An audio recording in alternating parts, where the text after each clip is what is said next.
बाबा नीम करौली महाराज की जय हो। आज हम हिंदुस्तान से बहुत दूर अमेरिका में कोलोराडो में डेनवर में आए हुए हैं और आज हम आपकी मुलाकात करने जा रहे हैं सत्या भाई साहब से। हम इनसे पूछना चाहते हैं कि ये बाबा नीम करौली महाराज की शरण में कब और कैसे आए। तो हम लोग पहली बार टाउस नीम करौली बाबा के आश्रम में सितंबर 2008 में गए।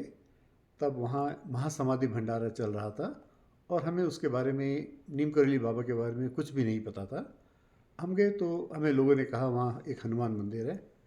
हम गए वहाँ, लोगों ने हनुमान चालीसा गाया, लेकिन मंदिर पहुँचने के पहले हम एक मैक्सिकन रेस्टोरेंट में खाने के लिए रुके।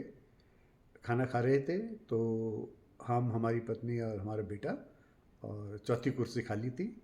इतने में एक बूढ़ा आदमी आया, नेटिव अमेरिकन, और पूछा हमसे कि आप हिंदुस्तानी हैं, और जो कि बड़ा ही ऑड था क्योंकि हम को करीब 30-35 साल हो गए हिंदुस्तान से बाहर रहते हुए। आज तक किसी भी आदमी ने, अनजान आदमी ने रेस्टोरेंट में खाते हुए ऐसा नहीं पूछा।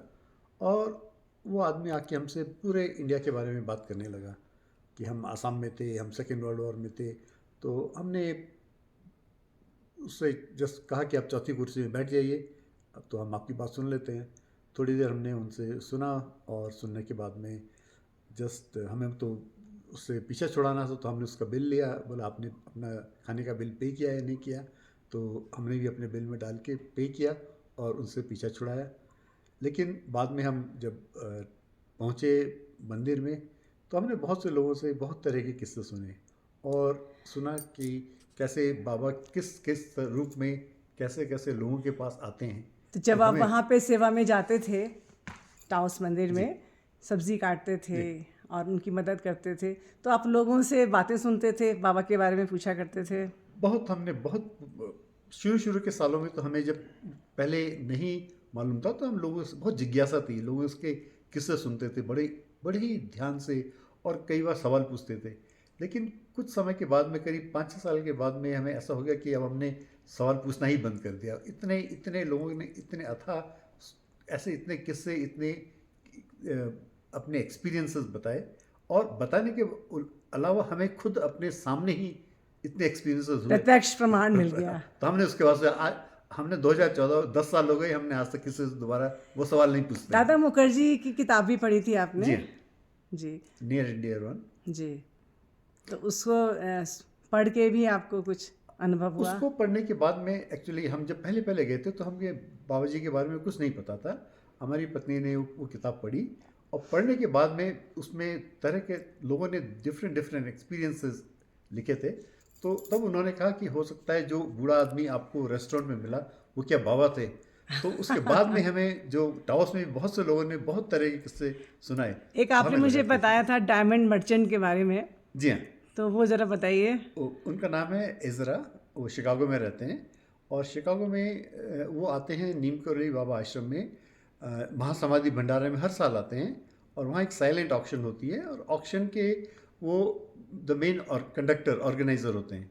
तो उन्होंने ही अपने आप ये अपना एक्सपीरियंस बताया कि अपने डायमंड शॉप में बैठे थे और सामने सड़क से उन्होंने टैक्सी में देखा एक आदमी उतर रहा है, कंबल ओढ़ा हुआ है, और नीम करौली बाबा, और ये है करीब 1996 के आसपास की बात है। तो उनको तो एकदम बहुत, सबसे पहले तो तो ये शिकागो की बात है? शिकागो की बात है, और पहले सबसे पहले थोड़ा वो भयभीत हो गए और दौड़ के अपने दरवाजे पे गए। खोला, हम दरवाज़ा खोल के देखते हैं कौन आदमी अंदर आ रहा है, और फिर देखा बाद में कोई कुछ भी नहीं मिला। तो उन्होंने अपने असिस्टेंट को बुलाया और कहा अभी एक टिकट खरीदो इंडिया जाने का, और वहाँ से सीधा वो कैंची आए सिद्धि माँ के पास में पूछने के लिए कि ये क्या है, ये क्या चमत्कार है, ये क्यों हो रहा है, इसका क्या मतलब है। सिद्धि माँ के पास पहुँचे थे जी वो। तो माँ के पास पहुँचने पे सारे उत्तर खुद ही मिल जाते हैं, जी हाँ, क्योंकि माँ हमारी कात्यायनी माँ का साक्षात रूप है। और माँ सब कुछ जानती थी, माँ आज भी सब कुछ जानती हैं। वहाँ पहुँच के उनकी जिज्ञासा शांत हुई। जी समझ में आया कि महाराज स्वयं उनको दर्शन दे के गए हैं और एक रास्ता दिखाया है कि वो भारत आएँ, कैंची आएँ और आके माँ के दर्शन करें, महाराज के स्थान के। उस स्थान की महत्ता को देखें और वहाँ के आनंद को प्राप्त करें। Thank you Satya ji.